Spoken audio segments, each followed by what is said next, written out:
Hello, welcome to The Gripe TV. I am your host, JP Forte. There are many different reasons why I've taken an anti-hunting stance on our wildlife policy in this country. And, you know, I do work in wolf rescue and wolf advocacy, and what is being done to wolves is one of them. But there are many other reasons as well. As I've done my research, I have found that many of the excuses that hunters use for why they have to go out and kill are pretty much easily refuted, and they just don't make any sense. One of the oldest claims that hunters like to use is that if they don't go and kill these animals, then the animal population will overpopulate. And then, you know, they'll all starve, and, you know, they'll die of starvation and drought and disease and all the evils of the world, and they're just killing them to save them from that. Well, it's kind of funny that they go into that, because as you look at the human population has exploded to a world population of over 7 billion, and that population number is rapidly rising. Now, human beings are suffering from, you know, things such as starvation and drought and disease, but I don't see us being killed in mass numbers to save us from all the evils of that. So why do they do this to the animals? Not only that, if they were really trying to save them from starvation, then why is it that they purposely explode certain population numbers? Like they purposely make certain animal populations artificially explode so they have more to kill. See what I'm trying to say? Then they also like to come up with the excuse of that all the money they use for their hunting tag sales all goes for wildlife conservation. Well, the money from their hunting tags and all that other stuff, yeah, a portion of it does go to expand public lands and create, you know, like preserves and stuff like that. But it's not preserved for any kind of benefit to wildlife. It's all preserved for the benefit of hunters, because the hunters basically like to use public lands like it's their own personal game farm. So basically all our wildlife is just being farmed to be slaughtered by hunters. That's pretty much all it is. And then on top of that, you know, hunters like to eliminate most, if not all, of, you know, certain predatory wildlife, so they don't have any kind of competition as far as, you know, killing like herbivore animals like deer and elk and moose and stuff. So they eliminate all the natural predators, or most of them, such as bears, wolves, and mountain lions, so they can create an artificial overpopulation of deer and elk and stuff like that, so they have more to kill. Basically what they do is they manipulate wildlife populations for their own agendas. And hunters also don't do anything for the health of wildlife. You know, I've even heard them say, you know, the whole thing of preventing disease. Okay. Well, unlike natural predators that usually take down the weakest and sickliest of prey species, which leaves the more healthier species to reproduce, which creates a genetically healthier population, hunters usually always kill the biggest and healthiest of animals, because most hunters of today ain't doing it for the food. Because if they were, their actions would say otherwise. When you know, when you kill an animal for food, it's supposed to be a solemn occasion.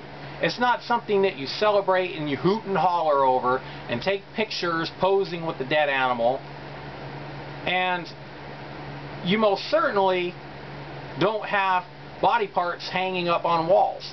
I mean, that's disgusting, and it's macabre, and it's sick.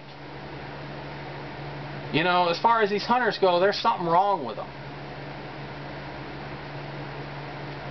Anybody that takes joy out of taking another life, I don't care if it's human or animal, there is something wrong with that person.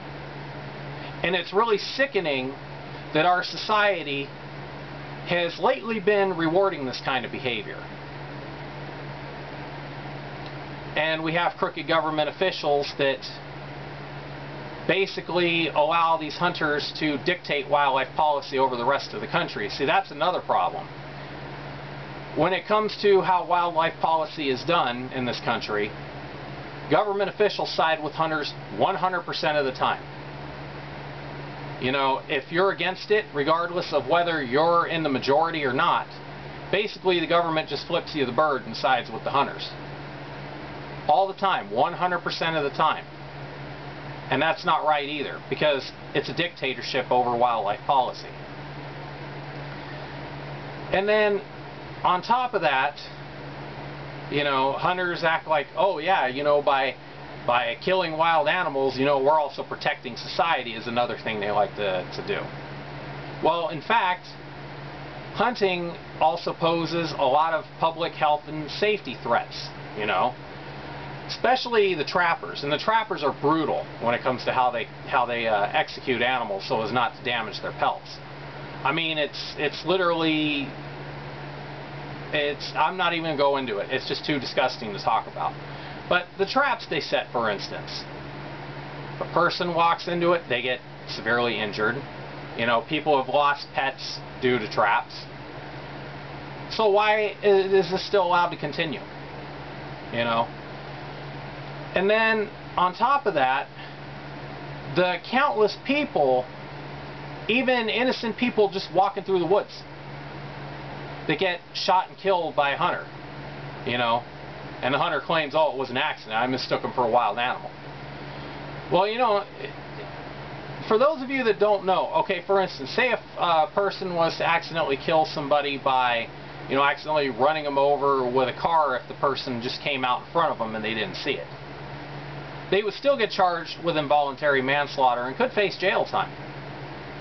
But hunters, if they accidentally kill somebody, all they get is a slap on the wrist, 90 days probation, and ordered to take a weapon safety course. Now, how is that fair? Once again, you can see how hunters in this country have been held up on a pedestal over the rest of the public. And you know, with the way that they can get away with stuff that easy, I wonder exactly how many murders were actually committed in the woods where the hunter actually intended to kill that person, and all he had to do was say it was an accident to get off scot-free. You know, and these people, the way hunters are with wildlife, I don't know if anybody has seen it, but I've seen it. Some of these hunters get very sadistic with the animals that they kill. And, you know, when they want to sit and say that, you know, those of us that work in animal welfare, that we're just a bunch of crazy nuts, and, you know, we're this and that, and we're all just over-emotional. Well, you know what? I've seen hunters get very over-emotional the minute anybody says anything against what they do. In fact, some of them even get violent about it. And, you know, I love the way hunters like to even talk about how they get all these horrible threats from animal welfare people. Well, you know what? I can name all the countless times I've gotten hate messages and even death threats from hunters. Why doesn't the media talk about that? You know, they always bring up about the crazy animal welfare advocate that threatens somebody, but when one of these hunters threatens somebody, nobody says anything.